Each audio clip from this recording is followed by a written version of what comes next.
Stella loved you all. As a mother, as a woman, an aunt, a grandmother, and a human being, she gets all F's. Here's how. Her first F is faith. She lived her faith deeply, profoundly. It wasn't just something she believed. Faith was as much a part of who she was as her heart and her beautiful face.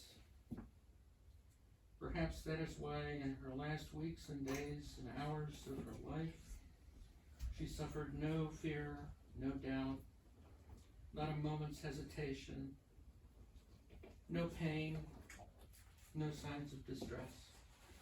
She passed peacefully into her eternity. Stella also gets an F for family, familia.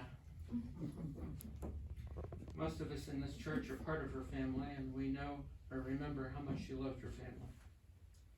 The happiest times of her life were when she was with her family. For many years here in Uniontown, in early March, she threw an annual party to celebrate the birthdays of her brothers who were closest to her in age. Pat, March 5th, and Tony, March 7th. These were festive occasions often attended by most or all of the other brothers and sisters, their spouses, and some of their children. These were high decibel affairs. Eating, drinking, talking, so much talking, so much talking. The house was full of dagos. I call these yearly parties the Italian 500.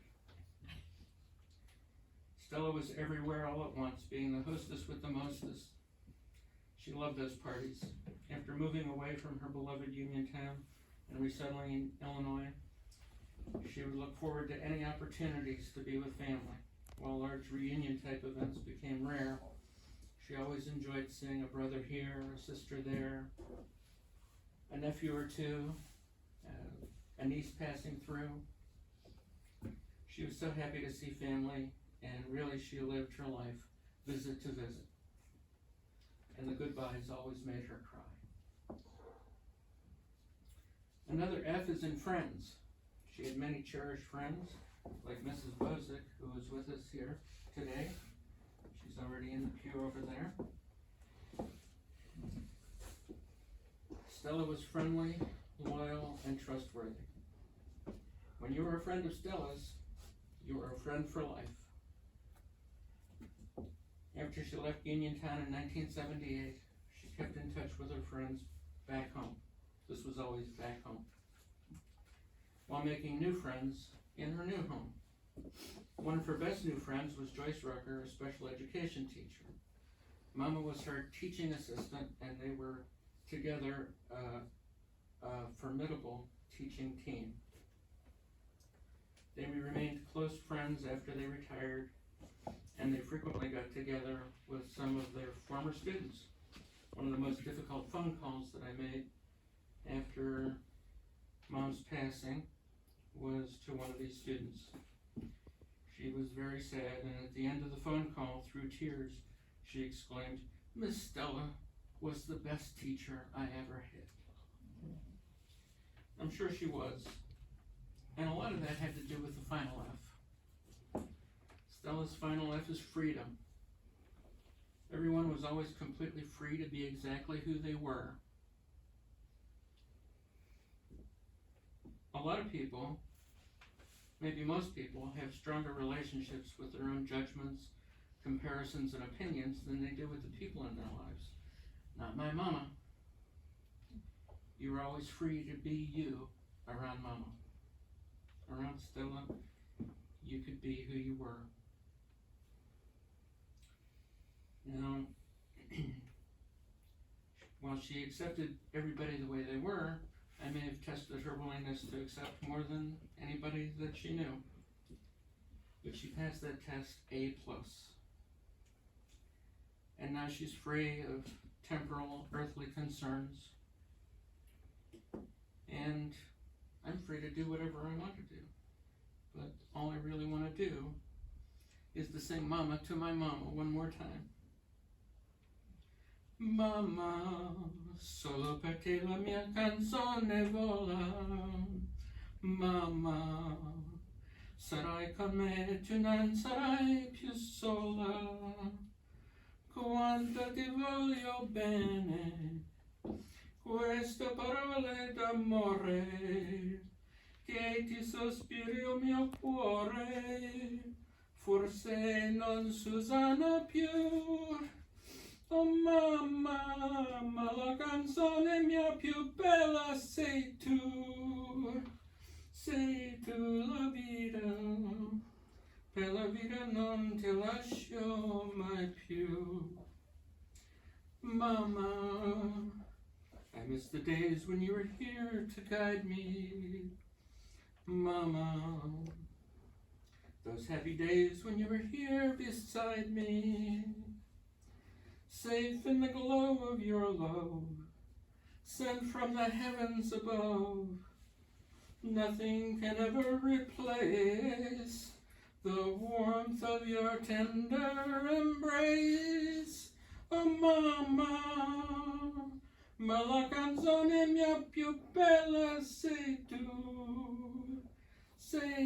la vita, per la vita non ti lascio mai più. Mamma, mamma, mai più. Dad was able to go to Tony's funeral and gave a eulogy for his brother Tony, and then I remember he cried at the end, which I never see Dad cry, but, and then if you remember for Uncle Joe, he had me read it at the Mass because, he and Muriel had just gotten to Florida and weren't able to turn around and come back. He would have loved to have been here. I want you all to know how much he would have loved dearly to have been here, but it wasn't possible because of his and Muriel's condition.